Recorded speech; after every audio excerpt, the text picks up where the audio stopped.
I tried to avoid this subject as much as I can because I felt like, this might bring some sort of a controversy or somebody wants to have their own comment here. I mean, especially with the social media, everyone has an opinion, and I thought maybe I shouldn't speak about it. But I thought maybe it's gonna help somebody who's gonna grow up like me, who's a pastor's kid, who grew up in a family like me, who went through certain things in their life, and I thought this is pretty personal and pretty raw. I'm not filtering whatever I'm talking right here. This is what I grew up in. I grew up in a family where my dad always put himself ahead of us, or he always wanted to serve God. And he said, you know what, John, serving God means it's not about taking care of us. We need to always take care of others. We need to take care of that, take care of this. I grew up with this rejection, and I almost started hating God. I started hating my whole family, and I felt like there's one thing I never want to do in my life is ministry. One thing. I mean, I don't want to be a pastor. I mean, if you ask me, John, what do you want to do? Oh, one thing I don't want to be a pastor. But here I am preaching. But let me say this to you, what happened?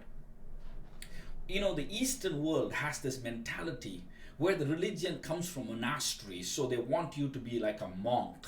Now let me correct certain things here. We always think, you need to die, you need to always put yourself last. No, there are some things that you need to understand according to the truth here. Anyway, I'll start with few stories here. One of the stories is I had a motorcycle when I went to Bible college. I sold the motorcycle in 2008 and I bought a motorcycle in 2017. The motorcycle I sold was a 150cc motorcycle. The motorcycle I bought was a 1600cc motorcycle. It's a big machine. When I bought that, my friend gave me a call and said, John, what does it feel to ride this big motorcycle? And this is what I thought for a moment and answered to him. I said, when I was young, I thought my motorcycle brought me value. So I tried to do stunts. I tried to do a lot of things with my motorcycle. But now, after growing up, after having a family, I bought this big machine. I have a lot more value for myself and my family more than my motorcycle. So every time I get on the big beast, I ride it very responsibly. I ride it with respect. I park it with respect. I make sure my children don't go near it. I make sure nobody gets hurt. My friends, the difference was instead of valuing that, I started valuing me. My friend, I'm going to talk to you today about valuing yourself. Self-love is very, very, very important in your life. I'm a preacher, so I travel to many nations, and every time I go to some places, they give you the best places to stay. Some places they give you the crappiest places on planet Earth. But here's the thing.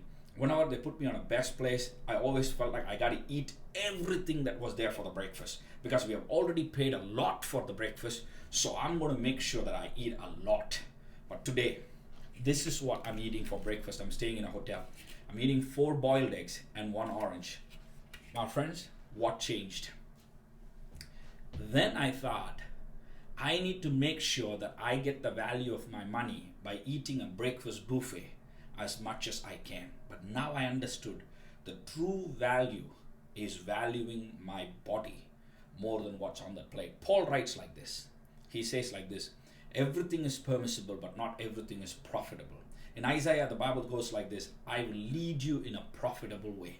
My friends, it is very important. Bible says, love your neighbor as you love yourself. The most important thing is learning to love yourself, learning to value yourself, learning to take care of yourself. There are priorities that God has set. There are times we bring in religion and we start thinking that, is this how kingdom works? No, kingdom doesn't work like that. That's why they looked at Jesus and said, Jesus, you're not religious. I mean, you're sitting with the sinners, you're eating and partying, because they had a monk mentality. But my friends, you need to take care of your family. You need to take care of your health first. Jesus is telling you to walk an extra mile. To walk an extra mile, you need health. It's not about pleasing your wife in only certain places. When you walk into your home and you see dirty dishes on the sink, there's one way to please your wife, is to clean those dishes and go snuggle in the bed and say, honey, I've done the dishes, don't worry about it. My friend, there's something I want you to tell you. Your family needs you. As a traveling evangelist, I used to take whatever the offering they gave me. I'm talking about the churches that can afford it. But there came a point in my life, I had to talk to certain pastors, certain churches, and say, hey pastor, I have a family. I need to take care of my family. And I think if you can bless me a little more, that as a traveling evangelist, I have my own needs. My friends, it took all of my courage to do that. But there's one thing I learned: I want to be there for my family first. You and God, then you and God and family, and then you, God, family, and ministry. Remember this. You got to be there for your family. You become what you eat. So eat carefully. Many people say go and work out in the gym. No, no, let me say this to you. First, start eating properly. Once you start eating properly, 2020, I wanted to take a fasting. And God looked at me and said, John, how about you give up sugar? How about you quit sugar, not only for certain days? That's when I thought, yes, I don't want to do something to reduce weight. I want to pick up a lifestyle. My friends, this is what I am doing from 2020. I'm picking up a lifestyle where I value me more than what is freely given to me in the hotels and whatnot. I want to take care of my mind, body, and spirit. I want to be holistic. Bible talks about being whole.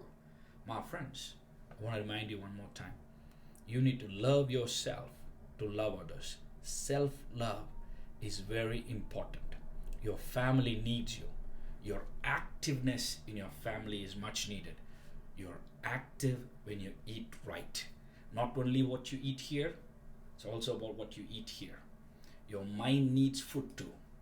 Your mind needs inductions. It needs to be induced by. It needs to be induced by good chemicals. It needs to be induced by good thoughts.